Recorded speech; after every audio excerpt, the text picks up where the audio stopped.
안녕하십니까? 네, 교과 공부 시간입니다. 2026년 제1기 하늘과 땅을 하나로라는 제목으로서 빌립보와 골로새서 성경을 가지고 공부를 합니다. 자, 오늘은 문답식으로 풀어보는 교과 공부 제7과 하늘 시민권이라는 제목으로서 함께 공부를 해보겠습니다. 자, 제7과 하늘 시민권. 자, 빌립보 4장에서 말하는 바울의 의도는 무엇인가 먼저 알아보겠습니다. 주 안에서 굳게 서게 하려는 의도로서 말씀하시는데, 바울은 교회 안의 갈등과 흔들림을 바로잡고 성도들이 주 안에서 한 마음으로 서도록 권면을 합니다. 그것은 성경 빌립보서 4장 1절부터 3절에 있는 말씀인데, 그러므로 내가 사랑하고 사모하는 형제들, 이와 같이 주 안에서 서라라는 말씀을 합니다. 그 의도는요, 신앙은요, 감정이나 상황이 아니라 주 안에 뿌리 내릴 때 흔들지 않을 것을, 않음을 가르치는 말씀이 되겠습니다. 자, 두 번째는 상황을 초월한 기쁨을 가르치는 의도가 있었습니다. 예, 바울은 감옥에 있으면서도요, 항상 기뻐하라고 말합니다. 성경 빌립보 4장 4절에 주 안에서 항상 기뻐하라, 내가 다시 말하노니 기뻐하라라고 그는 빌립보 교인들에게 편지를 보냅니다. 그 의도는 기쁨의 근원은요, 환경이 아니라 그리스도와의 관계임을 분명히 말하고 있다는 것입니다. 염려 대신 기도로서 평강을 누리게 하려는 의도, 바울은 현실의 염려를 부정하지 않지만요, 기도로 전환하려고 권면을 합니다. 성경 빌립보 4장 6절로 7절에 있는 말씀이죠. 아무것도 염려하지 말고 그리하면 하나님의 평강이 그들의 마음과 생각을 지키시리라고 기록하고 있습니다. 그 의도는 믿음은 염려를 없애는 기술이 아니라 염려를 하나님께 맡기는 훈련임을 가르쳐 준다는 의도가 있습니다. 자, 네 번째는요, 자족의 비밀과 능력의 근원을 알게 하려는 의도가 있었습니다. 자, 그 말씀은 무슨 말씀입니까? 바울은요, 풍부함과 궁핍 속에서도 흔들리지 않는 삶의 비결을 밝혔지 않습니까? 성경 빌립보 4장 11절부터 13절은 내가 능력 주시는 자 안에서 내가 모든 것을 할 수 있다라고 얘기하고 있습니다. 그 의도는요, 참된 만족과 능력은요, 자기 의지나 조건이 아니라 그리스도에게서 온다는 사실을 얘기하고 있다는 것입니다. 그래서 기억절에는요, 이렇게 말합니다. 아무것도 염려하지 말고 다만 모든 일에 기도와 간구로 너희 구할 것을 감사함으로 하나님께 아뢰라고 빌립보 4장 6절이 오늘 기억절이 되겠습니다. 자, 첫째 날은요, 바울의 의도는 본보기라고 얘기합니다. 오늘날 우리는 이런 본보기에 노출되어 있는지를 나열한다면 어떤 것이 있을까요? 예, 우리 본보기는 여러 가지 있을 겁니다. 아이들에게는요, 좋은 본보기가 필요하다면 무엇일까요? 그 역할은 아버지와 어머니가 감당하는 것이 이상적이라는 것입니다. 아이들은 성장하면서 자신이 선택한 직업과 관련된 인물이나요, 감명 깊게 읽은 전기 속의 주인공을 본보기로 삼아 따르게 된다는 것이죠. 또한 우리는요, 성경 속의 다양한 인물들이 어떻게 어려움을 극복했는지 배우고 있지 않습니까? 그것이 본보기로 자신의 삶과 비교해 볼 수 있다는 것입니다. 그러나 안타깝게도 오늘날 대중매체에는요, 어떻습니까? 나쁜 본보기가 넘쳐납니다. 그 예가 유명 인사들의 사생활 문제와 억만진창인 삶을 상세히 묘사한 미끼성 기사들이 끊임없이 쏟아져 나오고 있지는 않습니까? 빌립보 3장 17절부터 19절에서요, 바울이 말하는 선한 본보기와 악한 본보기는 어떻게 묘사되었는지 우리 성경을 기준으로 해서 한번 살펴볼까요? 자, 선한 본보기. 형제들아, 너희는 함께 나를 본보더라. 또 우리를 본으로 삼는 것 같이 그대로 행하는 자들을 보이라. 빌립보 3장 17절에 사도 바울의 본보기를 얘기합니다. 바울은 자신의 삶의 방식을 따라서 사는 자들을요, 선한 본보기로 제시하면서 그들의 삶은 그리스도를 중심으로 한 복음적인 삶임을 그들에게 제시해 주고 있습니다. 자, 그 다음에 악한 본보기는 어떤 것이 있을까요? 악한 본보기는요, 그리스도 십자가의 원수로 자기의 배를 신으로 삼고 부끄러운 것을 영광으로 여기며 땅의 일만 생각하는 자들로 묘사된 것이 악한 본보기 아니겠습니까? 그게 빌립보 3장 18절 19절입니다. 사람은 결국요, 무엇을 섬기느냐에 따라서 삶의 본보기가 됩니다. 자, 여기에 자기의 배를 신으로 삼는다. 그런데 자기 욕심, 자기 의지, 자기 신앙, 뭐 이런 것이 배를 신으로 삼는다는 거 아니겠습니까? 악한 본보기를 따르는 자들에게 경고의 핵심은 무엇인가를 한번 볼까요? 저희의 마침은 멸망이라는 것입니다. 악한 본보기를 따르는 자들의 저희의 마침은 멸망이라는 것입니다. 멸망에 해당하는 헬라어 아폴레이아는요, 구원, 소테리아의 반대 개념으로 영원한 파멸을 가리킬 때 사용되는 말이 아폴레이아라는 말입니다. 자, 저희의 신은 베요라는 그 베요라는 표현은요, 이 표현은 쾌락주의자들을 가리키는 말로서요, 멜리 칸트의 육체의 정욕을 따라 사는 삶을 의미하는 것이 신은 베요라고 하는 성경의 말씀의 뜻이라는 것입니다. 교훈은 이렇게 말합니다. 육체의 일을 따르게 하는 악에 대응하기 위하여 바울은 십자가 앞에서 구조가 필요한 죄인임으로서 같은 자리에 서며 좋은 모본을 따르라고 권면하고 있다는 것입니다. 자, 두 번째 날은요, 주안의 굳게 서라는 것입니다. 빌립보 3장 20절과 21절에는요, 그리스도인지 시민권이 어떤 모습인지 어떻게 모습하고 있는가를 한번 볼까요? 시민권의 관심이에요, 시민권. 그리스도인들은요, 자신의 연고지가 하늘이기 때문에 모든 관심사가 하늘에 있으며 진정한 구속자신 예수 그리스도의 재림을 기다리는 것이 하늘의 시민권의 관심사입니다. 두 번째, 시민권자의 기대는 무엇일까요? 그의 재림이 그리스도인들에게 죄의 세력에서 완전히 해방시키는 온전한 구원을 가져다 주기 때문이다라고 그 기대를 얘기하고 있습니다. 그렇다면요, 시민권을 가진 자의 배나는 어떤 것일까요? 배나는 우리의 낮은 몸, 빌립보 3장 21절이죠. 그리스도의 영광스러운 부활의 몸과 같이 변화될 필요가 있음을 강조하고 있다는 것입니다. 두 번째는 성경의 영광스러운 상태에 대한 성경적 묘사를 핵심을 요약하면 어떤 것이 있을까요? 자, 성경을 기준해서 욥기 19장 25절부터 27절을 추격해 보면 죽음 후에도 개인의 정체성을 지닌 채 하나님을 직접 대면하는 부활의 소망이 있다는 것입니다. 두 번째는요, 누가복음 24장 39절에 있는 말씀을 추격하면 부활의 몸은요, 실제적이고 만질 수 있는 실제적인 몸임을 증거하는 것이 누가복음 24장 39절입니다. 세 번째는 고린도전서 15장 42절로 44절에 있는 말씀을 추격해 보면요, 부활의 몸은 썩지 않고 영광스럽고 강한 영적 몸으로 변화된다라고 기록하고 있습니다. 자, 또 고린도전서 15장 50절부터 54절에 있는 말씀은요, 부활은요, 죽은 몸이 불매를 입는 결정적 변화이며 사망의 완전한 패배를 인정하는 것입니다. 자, 그래서 사망을 이긴다는 것이죠. 골로새 3장 4절에는요, 그리스도의 재림된 성도는요, 그분과 함께 영광 중에 나타나는 존재가 된다라고 얘기합니다. 자, 성경의 모사들은 이렇게 하고 있습니다.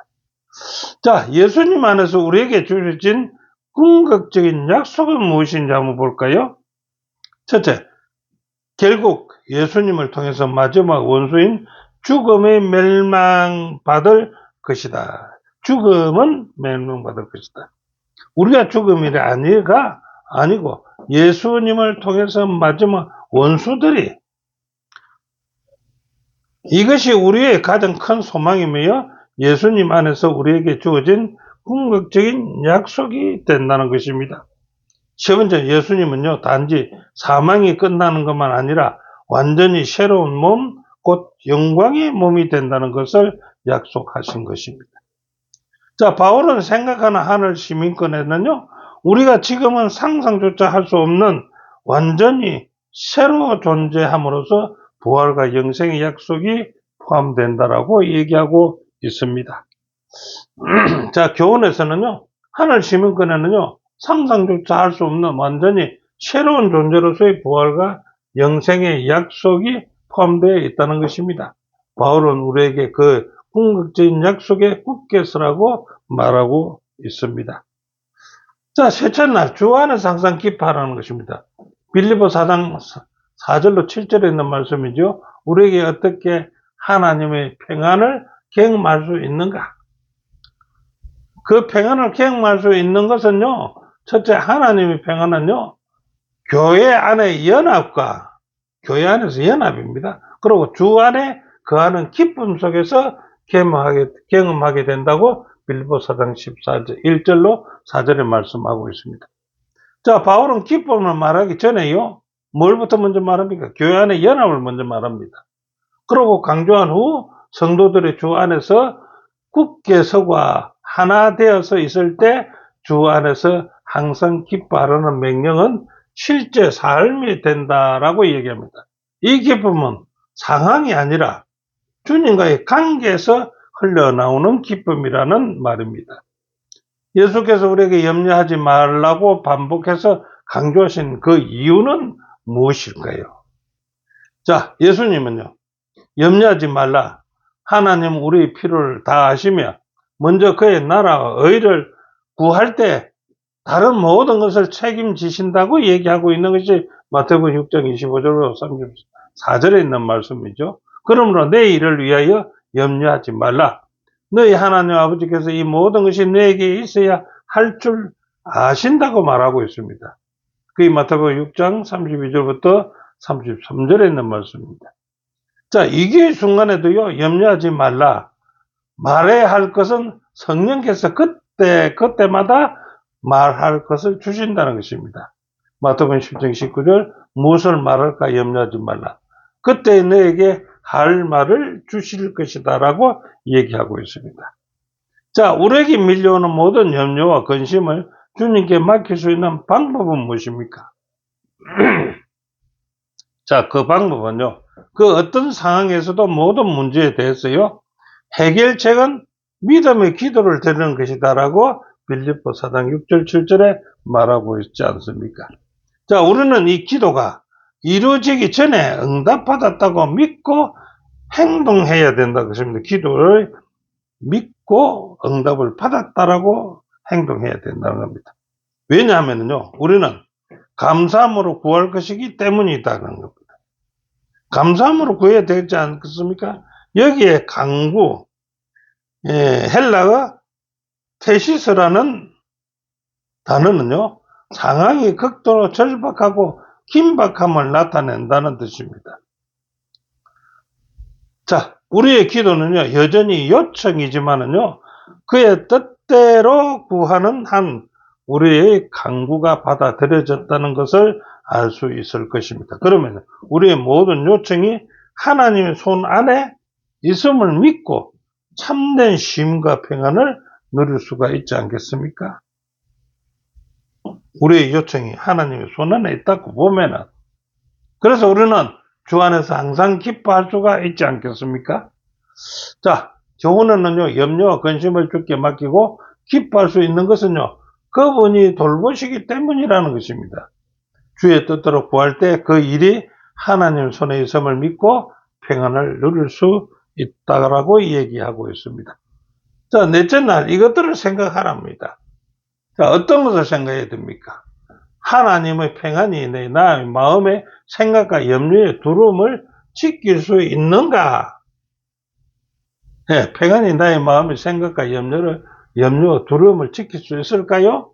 자, 하나님의 평안은요, 상황이 아니라는 것입니다. 우리의 주변에 있는 상황이 아니라 그리스도 예수 안에 머무를 때 우리의 마음과 생각을 지키는 능력으로서 역사에서 평안을 누릴 수 있다는 것입니다. 빌립보서 4장 7절에 지키다라는 헬라어 프루레오는요, 군사적 용어를 뜻한다고 하는데 하나님의 평안이 우리의 내면을 외부의 침입으로부터 적극적으로 보호함을 보여준다는 것입니다. 그래서 염려와 두려움이요, 마음을 공개할 때 평안은요, 수동적 감정이 아니라 능동적인 방어력으로 작동하기 때문에 우리는 어떻게 한다고요? 평안을 누릴 수가 있다. 자, 내적 평안의 또 다른 중요한 측면은요, 하나님의 뜻과 조화를 이루며 살아가는 삶이라고 이야기합니다. 그 말은 주의 법을 사랑하는 자에게는 큰 평안이 있으니 그들에게 장애물이 없다라고 시편 119편 165편에 있는 말을 인용한 것입니다. 자, 빌립보 4장 8절 9절의 이 구절은 어떤 구체적인 행동을 권고하고 있는가 살펴볼까요? 자, 성도는 먼저요, 참되고 선한 것들을 의도적으로 선택해야 하여 생각하고 묵상해야 한다는 것입니다. 두 번째는 그 다음 바울에게서 배우고 받고 듣고 본 것을 실제 삶에서 실천해야 한다라고 권고하고 있습니다. 그리스도인의 평안은요, 올바른 생각에서 시작되고 순종하는 행동으로 통해서 그것이 평안이 완성이 된다는 것입니다. 자, 바울은 빌립보 4장 8절 9절에 무엇이든지라는 표현은 있는데 그것을 6가지 덕목을 무엇이든지라는 뜻을 6가지로 한번 챙겨본다면요. 첫째는 참됨입니다. 하나님의 계시와 일치하는 진리, 예수 그리스도 안에서 드리는 진실이라는 것입니다. 참됨이야. 그 다음에 경건하라는 것입니다. 경건합니다. 하나님 앞에서 존엄과 절제를 지닌 인격적 품위를 얘기하는 것이 경건하라는 것입니다. 자, 옳게 하라, 옳으며 하나님의 어려운 성품에 부합하는 바른 것을 옳으며라고 얘기합니다. 그 다음에 정결함이라고 얘기하는데 정결은 무엇일까요? 믿음으로 어떠함을 받은 자에게 나타나는 순수한 생각과 삶이 정결해야 한다. 그 다음에 사랑할 만한다. 하나님이 창조와 구속 안에서 드러나는 선함과 아름다운 것을 얘기하는 것입니다. 사랑하란 말. 그 다음에 칭찬할 만하다는 것은요, 하나님과 사람 앞에서 덕으로 인정받을 만한 삶의 태도를 얘기한다는 것입니다. 자, 그런 교훈에서는 빌립보에 적합하면서 문화적 경계를 초월한 바울의 마지막 권면은 미덕과 본보기를 동시에 강조하며 무슨 일이든지 하늘의 덕목들을 생각하라고 말하고 있습니다. 자, 다섯째 날 자족의 비결에 대해서 한번 보겠습니다.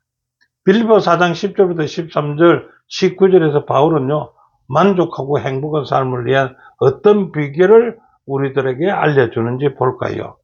빌립보 4장 11절, 12절에는 바울은요, 비천함에도 처하고 풍부함에도 처하고 배부름에도 있었고 배고픔에도 있었고요.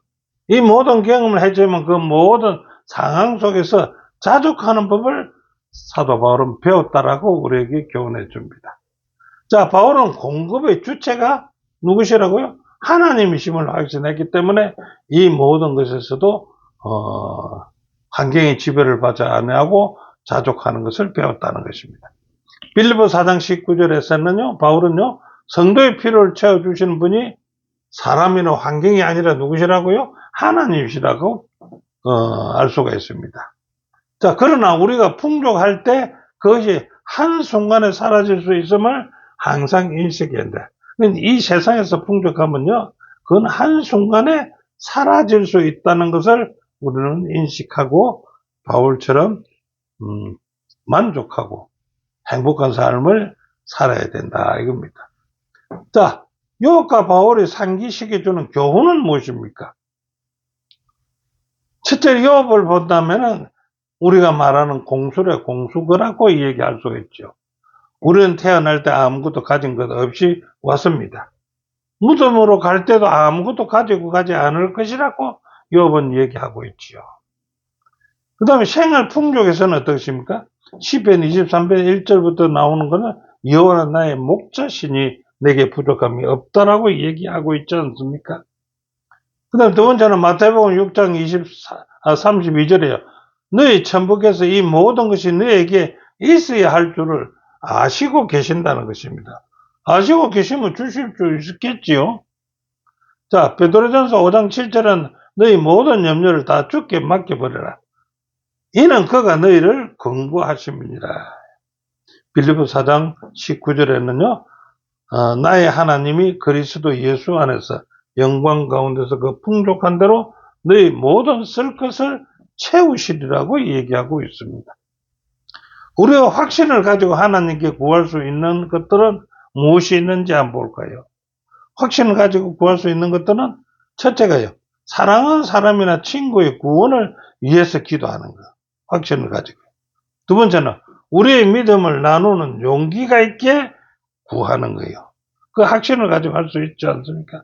세 번째는 잘못을 고백하고 버릴 때는 용서해 주신다는 것을 확신을 가지고 기도해야 된다. 네 번째는 하나님의 계명을 순종할 힘이 있게 하나님 힘을 주시라고 확신하고 기도할 수 있지 않습니까? 다섯 번째, 우리를 미워하고 학대하는 자들에 대한 사랑이 주어지게끔 기도하자. 여섯 번째, 어려운 상황에서 대처할 지혜를 달라고 기도하고요. 일곱 번째는 하나님 말씀인 진리에 대한 이해 주시기를 확신하고 하나님께 구할 때 하나님께서는 주실 것이다 라고 얘기하는 것입니다. 자, 교훈은 어려운 때 당연히 여겼던 축복과 믿음의 중요함을 기억하고 풍요할 때 그것이 순식간에 사라질 수 있음을 생각하면서 우리를 도우시는 주님을 신뢰해야 하지 않겠습니까? 자, 오늘은 공부는 여기서 마치고요. 그 결론을 이제 한번 살펴본다면요. 이렇게 볼 수가 있겠죠. 실망스러운 세상의 통치 체제에서 소망을 둘 필요가 없다. 이 실망스러운 세상의 통치에 대해서는 우리가 소망을 둘 필요가 없지요. 그리스도인은요, 하나님 나라의 시민이며 우리에게는 엄청난 특권과 책임이 주어진다는 것을 우리는 기억해야 됩니다. 두 번째, 우리는요, 부활과 영생으로 우리를 완전히 새롭게 할 하늘 시민의 약속에 굳게 서야 한다라고 봅니다. 세상에서 근심, 염려가 있지만은요, 주님의 뜻대로 기도할 때 돌보심을 믿고 평안을 누릴 수가 있다는 것입니다. 세 번째, 바울은 십자가 앞에서 구조가 필요한 죄인으로서 믿음과 본보기를 강조하는 가운데 좋은 모본을 따르며 무슨 일이든 하늘의 덕목들을 생각하라고 건면합니다. 자, 오늘은 공부는 여기까지입니다. 함께 공부하신 여러분 대단히 감사드립니다. 다음 주에 다시 뵙겠습니다.